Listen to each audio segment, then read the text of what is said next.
A. Allen, Biography of the Miracle Man Asa Alonzo Allen 1911 to 1970 was one of the most flamboyant, successful, and controversial healing evangelists of the post-World War II Voice of Healing movement, known for his dramatic tent revivals, claims of miraculous healings, and eventual struggles with alcoholism. Allen's life was a story of meteoric rise, scandal, and enduring influence on the Pentecostal and charismatic movements, early life and humble beginnings 1911 to 1949. Birth and childhood. Allen was born on March 27, 1911, in Sulphur Rock, Arkansas, into a deeply impoverished family. His father was an alcoholic, and his childhood was marked by hardship and want, early conversion, and call to preach at the age of 21. While listening to a radio broadcast by evangelist Charles S. Price, Allen felt a powerful call to ministry. He soon experienced a dramatic conversion and a subsequent baptism in the Holy Spirit, speaking in tongues.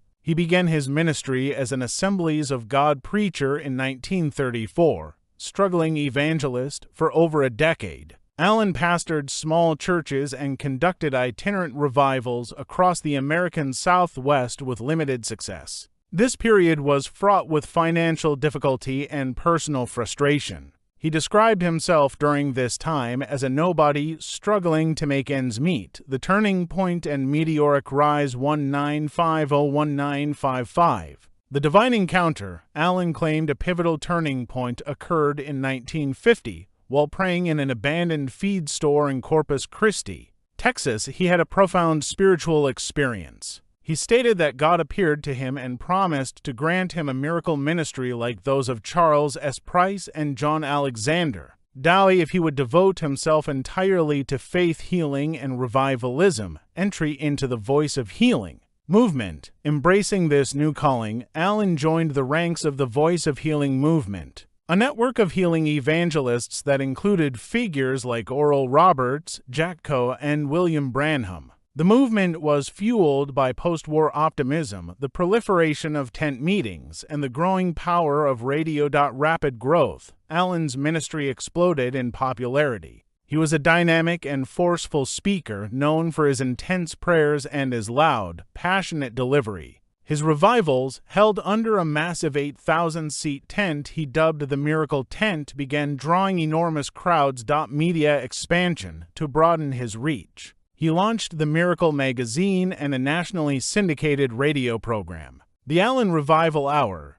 His slogan, "God is a good God," and his catchphrase, "Expect a miracle," became widely recognized. The peak of ministry and mounting controversy 1955 to 1967, headquarters in Miracle Valley. In 1958, seeking a permanent base, Allen purchased 1,200 acres in the desert near Tucson, Arizona, and established Miracle Valley. The complex was intended to be a headquarters for his ministry, complete with a Bible college, a printing press for his magazine, a television studio, and housing for staff. Theatrical revival style. Allen's services were highly theatrical. He would often call out specific diseases from the platform, and attendees would report being slain in the spirit or experiencing instant healings. Testimonies of healings from cancer, blindness, and crippling conditions were regularly featured in his publications. Mounting controversies. Financial appeals. Allen was criticized for his relentless fundraising tactics,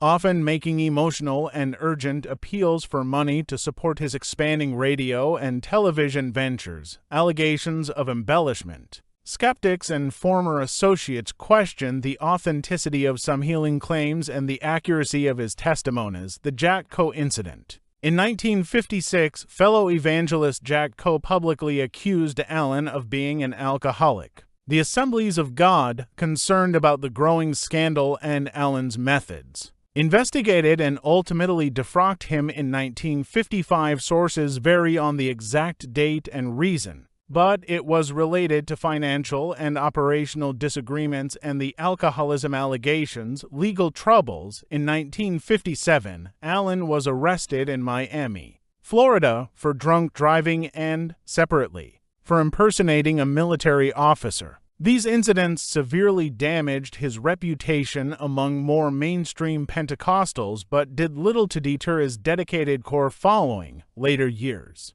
Decline and death 1967-1970 waning influence by the late 1960s. The era of the giant tent revivals was ending. Television was becoming the dominant medium for evangelists. Allen struggled to adapt, and his reputation kept him marginalized from the burgeoning evangelical and charismatic mainstream. Death on June 11, 1970. A. Allen was found dead in a San Francisco motel room. The cause of death was officially listed as a massive hemorrhage caused by chronic alcoholism cirrhosis of the liver. He was 59 years old. The circumstances of his death alone in a cheap motel stood in stark contrast to his public image of divine power theology and legacy theology of prosperity. A. Allen is considered a crucial forerunner to the modern word of faith or prosperity gospel movement. He heavily emphasized that physical healing and financial prosperity were provided for all believers through the atonement of Jesus Christ and could be claimed through positive confession of faith influence.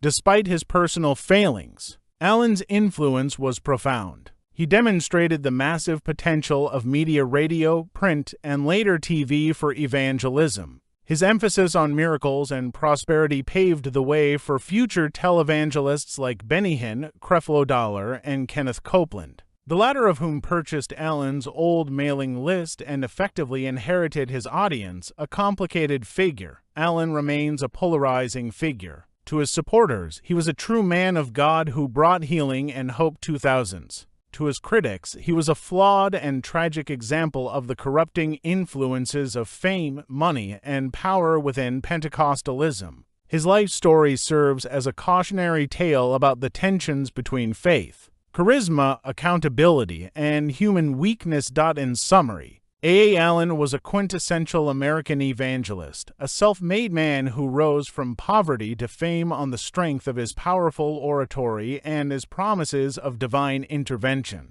yet whose legacy is forever complicated by personal scandal and the enduring controversy of his teachings.